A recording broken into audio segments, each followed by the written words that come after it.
La plus grande tristesse de Catherine Barma ne réside pas dans les échecs de sa brillante carrière de productrice télévisuelle, mais dans le sentiment de perte et de stress causé par la rupture de ses relations avec ses proches, notamment le long litige avec Laurent Ruquier, un associé qui avait été un partenaire important pendant plus de 2 décennies. Cette bataille juridique, qui a débuté en 2020 et s'est conclue par l'obtention de près d'1 million d'euros d'indemnité en 2022, lui a laissé un profond vide émotionnel. Plus qu'un simple problème financier, cette affaire a détruit des relations personnelles et professionnelles auxquelles elle tenait autrefois, la laissant seule et trahie dans le secteur auquel elle a consacré sa vie. Combinée aux difficultés de concilier une carrière exigeante et la maternité, cette tristesse est devenue une blessure profonde qui ne s'est jamais complètement refermée. Figurant parmi les plus grandes productrices de télévision françaises, Catherine Barma a toujours été fière de sa capacité à nouer des relations durables avec des talents tels que Thierry Ardisson, Laurent Ruquier et Guillaume Durand.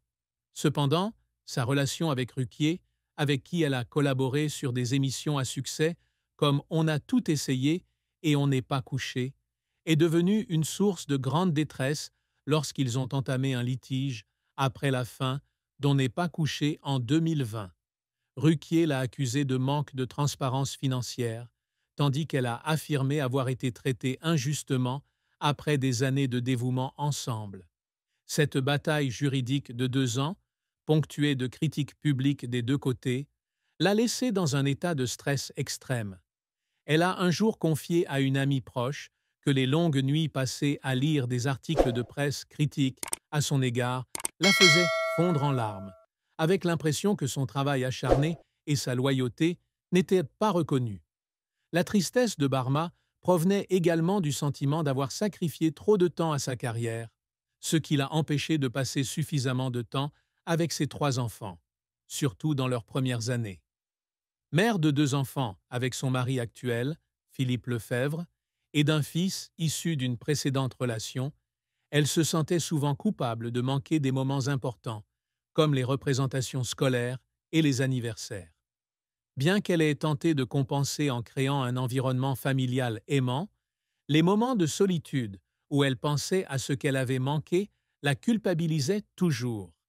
Sa plus grande tristesse résidait donc dans la combinaison de la rupture dans ses relations professionnelles et du sentiment que, malgré tous ses efforts, elle ne parvenait pas à concilier parfaitement carrière et famille. La carrière de Catherine Barma s'étend sur plus de 5 décennies, de ses débuts en coulisses à son rôle de première productrice de télévision française, dont les émissions à succès ont façonné la culture du divertissement en France. Fille du célèbre réalisateur Claude Barma et petite-fille d'Alfred Barma, cadre dans un casino, elle a grandi dans un environnement imprégné d'art et de divertissement qui a façonné son parcours.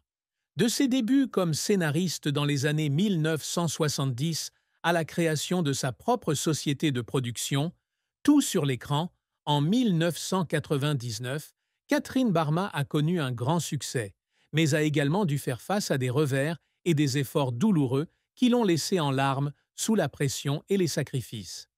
Barma a débuté sa carrière comme scénariste, un métier exigeant minutie et une connaissance approfondie du processus de production télévisuelle. Forte de son diplôme de l'École supérieure de commerce de Paris, elle a rapidement fait ses preuves dans le monde de la télévision. Dès ses débuts, elle a travaillé sur des projets de fiction et de documentaires, dont Serge Gainsbourg, Enquête sur une vie d'artiste et Jacques Dutronc, La nuit d'un rêveur en 1982. Ces projets lui ont permis de se forger une réputation de productrice talentueuse, capable de collaborer avec des artistes de renom et de créer des contenus de grande qualité. Cependant, ses débuts dans l'industrie n'ont pas été faciles. En tant que femme dans un milieu majoritairement masculin, elle a souvent douté de ses capacités. Il y avait des soirs où elle travaillait tard dans la salle de montage, pleurant sous la pression de prouver qu'elle méritait sa place. La première grande percée de Barma eut lieu en 1985, lorsqu'elle produisit l'émission Scoop à la une pour TF1, marquant les débuts de Thierry Ardisson en tant que présentateur. L'émission, avec son style d'interview percutant et original, connut un immense succès, propulsant Ardisson et Barma vers de nouveaux sommets. Ils continuèrent à collaborer sur des émissions telles que Bain de minuit sur la 5 et Lunettes noires pour Nuit blanche sur Antenne 2 de 1988 à 1990. Ces émissions connurent non seulement un succès commercial, mais façonnèrent également le divertissement français moderne, alliant interviews, humour et sujets de société. Cependant, son passage à la 5 fut également marqué par des difficultés, la chaîne connaissant des difficultés financières et finissant par faire faillite en 1992. L'échec de la 5 fut un choc pour Barma, la poussant à remettre en question ses choix et à craindre que ses efforts ne soient réduits à néant. 1999 marqua une étape importante lorsque Barma fonda, tout sur l'écran, sa propre société de production indépendante. Avec cette société, elle a produit une série d'émissions à succès, dont On a tout essayé de 2000 à 2007 et On n'est pas couché de 2006 à 2020, toutes deux présentées par Laurent Ruquier. On n'est pas couché est devenu l'un des talk-shows les plus populaires de France, avec son style d'interview incisif et la participation de commentateurs comme Éric Zemmour et Éric Nolot, découverts par Barma elle-même.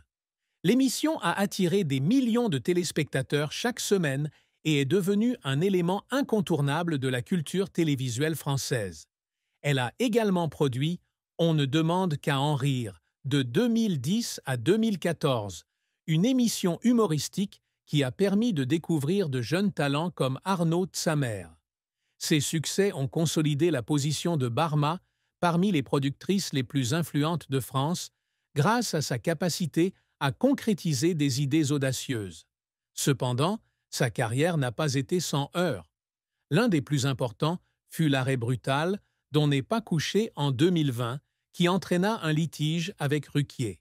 Ce conflit porta non seulement atteinte à sa réputation, mais lui laissa aussi le sentiment d'avoir été trahi par celui qu'elle considérait autrefois comme un ami. Elle passa de nombreuses nuits blanches à lire des documents juridiques et à préparer des audiences, subissant la pression du public et de sa famille. Par ailleurs, d'autres projets, comme Les Cinglés de la télé en 1999, ne connurent pas le succès escompté, la laissant sous le feu des critiques des médias. Ces échecs, bien que douloureux, lui apprirent à persévérer et à aller de l'avant, mais lui laissèrent aussi le sentiment de devoir constamment se battre pour prouver sa valeur. Les efforts de Barma exigeaient souvent de grands sacrifices. Elle raconta un jour qu'il y avait eu des périodes où elle travaillait 18 heures par jour, entre les réunions avec les diffuseurs et la gestion des équipes de production. Un jour, alors qu'elle préparait un épisode spécial d'On n'est pas couché, elle fondit en larmes dans son bureau lorsqu'un invité important annula à la dernière minute, plongeant toute l'équipe dans une situation critique.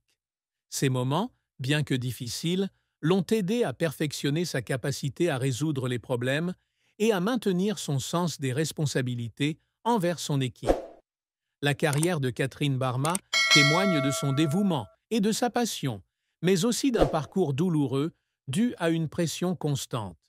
L'une des fins les plus tristes de la vie de Catherine Barma fut la fin de sa relation professionnelle et personnelle avec Laurent Ruquier, marquée par un violent litige juridique qui dura de 2020 à 2022. Cet incident a non seulement porté atteinte à sa réputation, mais lui a également laissé le profond sentiment de perte d'une amitié et d'une collaboration qu'elle chérissait. Après plus de 2 décennies de collaboration et de création d'émissions télévisées emblématiques telles que On a tout essayé et On n'est pas couché, la relation entre Catherine Barma et Laurent Ruquier s'est effondrée, laissant un triste chapitre dans sa carrière et sa vie. Lors de l'arrêt d'On n'est pas couché en juillet 2020, Barma et Laurent Ruquier ont commencé à se disputer sur des questions financières liées à l'émission. Ruquier accusait Barma de manque de transparence dans la gestion du budget, alors qu'elle estimait avoir été traitée injustement après des années de dévouement. Le litige a rapidement dégénéré en procès, les deux parties exprimant publiquement leurs critiques dans les médias. Ruquier a un jour déclaré dans une interview qu'elle avait disparu et lui devait de l'argent, tandis que Barma gardait le silence en public, mais se battait vigoureusement devant les tribunaux. En juin 2022, le tribunal de commerce de Paris a jugé que les sociétés de Ruquier devaient verser près d'1 million d'euros de dommages et intérêts à Tout sur l'écran, la société de Barma. Malgré sa victoire, elle n'a pas ressenti de joie. Au contraire, elle se sentait vide, comme si une grande partie de sa vie avait été détruite. Cette fin fut un coup dur pour Catherine Barma, qui se targuait de sa capacité à nouer des relations durables avec ses collaborateurs. Elle considérait Ruquier comme un ami proche, avec qui elle avait partagé de grands rêves et des moments difficiles dans l'industrie télévisuelle. La perte de cette relation la plongea dans une profonde réflexion, notamment à la lecture d'articles la critiquant ou aux commentaires négatifs du public. Il lui arrivait, certaines nuits, de se retrouver seule chez elle à Paris, à regarder des photos de ses débuts avec Ruquier et de fondre en larmes, avec le sentiment d'avoir perdu non seulement un partenaire, mais aussi un ami. Malgré sa victoire judiciaire, elle estimait que le prix à payer était trop élevé, et cette tristesse est devenue indissociable de son histoire. L'amour et le mariage de Catherine Barma ont été un voyage émouvant, jalonné de moments de bonheur, de tristesse et de difficultés. Elle est mariée à Philippe Lefebvre, réalisateur et scénariste français, avec qui elle a 2 enfants. Elle a également un fils, issu d'une précédente relation. Si son mariage avec Lefebvre lui apportait stabilité et joie, Barma devait aussi composer avec la tristesse de devoir concilier une carrière exigeante et des responsabilités familiales, sans oublier les difficultés de sa précédente relation. Barma a rencontré Philippe Lefebvre dans les années 1980, alors qu'ils travaillaient tous deux à la télévision. Lefebvre, avec son calme et son sens des affaires, est rapidement devenu le partenaire idéal pour Barma. Ils se sont mariés et ont élevé 2 enfants, créant un foyer qu'elle a toujours considéré comme un refuge contre les pressions du monde du divertissement. Lefebvre était non seulement son mari, mais aussi son partenaire, la soutenant dans la gestion de Tout sur l'écran et lui apportant des idées créatives pour les émissions. Les soirées familiales à la maison.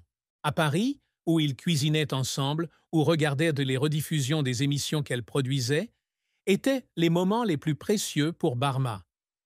Elle a un jour confié à une amie que Lefebvre était celui qui lui remontait le moral dans les moments difficiles, comme lorsqu'elle était confrontée à un procès avec Ruquier. Cependant, la vie conjugale de Barma n'a pas toujours été de tout repos. Productrice à l'emploi du temps chargé, elle était souvent absente de chez elle, surtout pendant les premières années dont n'est pas couchée. Cela la faisait culpabiliser de ne pas pouvoir passer suffisamment de temps avec ses enfants, notamment son fils aîné, né d'une précédente relation. Cette relation, bien que non divulguée publiquement, s'est terminée dans des circonstances difficiles, lui laissant le sentiment de ne pas avoir su offrir à son fils une stabilité totale durant ses premières années. Elle a raconté que certains soirs, en rentrant d'une longue journée de travail, elle trouvait son fils endormi et sentait les larmes lui monter aux yeux, consciente d'avoir manqué des moments importants de sa vie. Le plus grand chagrin de Barma dans son mariage était le sentiment de ne pas avoir réussi à concilier parfaitement carrière et famille.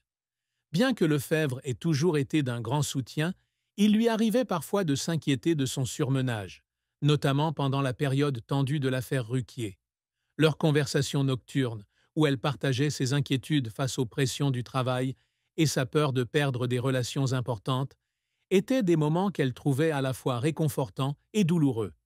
Son mariage avec Lefebvre, bien que durable, portait les cicatrices des années passées à lutter pour concilier sa famille et sa carrière. Cependant, l'amour et le soutien de Lefebvre l'ont aidée à traverser ces épreuves et elle est restée reconnaissante de l'avoir à ses côtés tout au long de ce parcours difficile.